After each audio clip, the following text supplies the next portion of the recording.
സുസ്ലാമ്മ കിച്ചണിലേക്ക് എല്ലാവർക്കും സ്വാഗതം. എല്ലാവർക്കും സുഖമില്ലേ? ഞാൻ ഇന്ന് ചെയ്യുന്നത് വൻപയർ വെച്ചുള്ള ഒരു കറിയാണ്. ചപ്പാത്തിക്കും ദോശയ്ക്കും എല്ലാം കഴിക്കാം. അതെങ്ങനെ ചെയ്യുന്നതെന്ന് നോക്കാം. എല്ലാവരും മറക്കാതെ സബ്സ്ക്രൈബ് ചെയ്യുക. ഫസ്റ്റ് ഒരു കുക്കർ വെച്ച് ഈ പയർ ഒരു 250 ഗ്രാം ഉണ്ട്. ഇത് വൻപയറാ, ഇവിടുത്തെ ചെന്നൈയിലെ പയറാ. ഇത് ഇച്ചിരി വലിയ പയറാ. ഒരു 3-4 പ്രാവശ്യം കഴുകി വെച്ചതാ. ഇതിലിനി വെള്ളം ഒഴിക്കാം. ഒരു 2.5 ഗ്ലാസ് വെള്ളം ഒഴിച്ച് ഞാൻ ഈ ഗ്ലാസ്സിന് 2.5 ഗ്ലാസ്. 1 ടീസ്പൂണ് ഉപ്പ് ഇട്ട് എല്ലാം കൂടെ ഒന്ന് കൂട്ടി ചേർത്ത് നമുക്ക് അടുപ്പ് കത്തിക്കാം. ഫുൾ തീ വെച്ച് ഒരു 3-4 വിസിലടിക്കട്ടെ. 3 വിസിലടിച്ച് മാറ്റി വെച്ച് പയർ. ഇനി നമുക്ക് ഒരു പാത്രം വെച്ച് അടുപ്പ് കത്തിക്കാം. ചട്ടി ചൂടായതിന് ശേഷം 3 ടേബിൾ സ്പൂൺ എണ്ണ. തീ കുറച്ച് വെച്ച് എണ്ണ ചൂടായതിന് ശേഷം 1 ടീസ്പൂണ് കടുക്.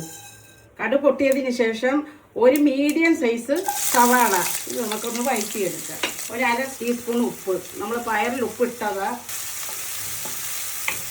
1 ടേബിൾ സ്പൂൺ ഇഞ്ചി വെളുത്തുള്ളി ഫ്രഷായിട്ട് അരച്ച് വീട്ടിലെ അരച്ചത്. 1 പച്ചമുളക്. ഇതിൻ്റെ ഇഞ്ചി വെളുത്തുള്ളിയുടെ പച്ചമണം ഒന്ന് പോട്ടെ, എൻ്റെ സ്മെല്ലൊക്കെ ഒന്ന് പോട്ടെ. കറിവേപ്പില, ഇഞ്ചി വെളുത്തുള്ളി എല്ലാം പച്ചമണം പോയി. ഇനി തക്കാളി, മീഡിയം സൈസ് 2 തക്കാളി.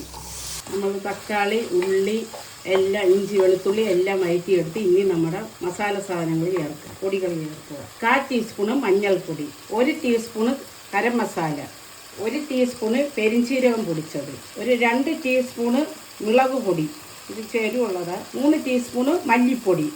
ഇനി ഇളക്കണം, കരിയല്ലോ. 1 മിനിറ്റ് നമ്മൾ ഇതെല്ലാം ഇളക്കി. ഇനി നമ്മുടെ ഈ പയർ വേവിച്ച് വെച്ചത് ഇതിലോട്ട് ഇടുക.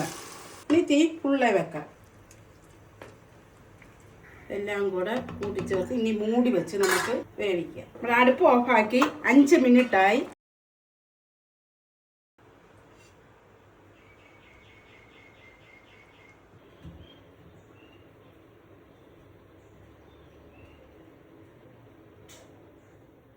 ഈ വീഡിയോ നിങ്ങൾക്ക് ഇഷ്ടപ്പെട്ടാൽ സബ്സ്ക്രൈബ് ചെയ്യുക, ഷെയർ ചെയ്യുക, ലൈക്ക് ചെയ്യുക.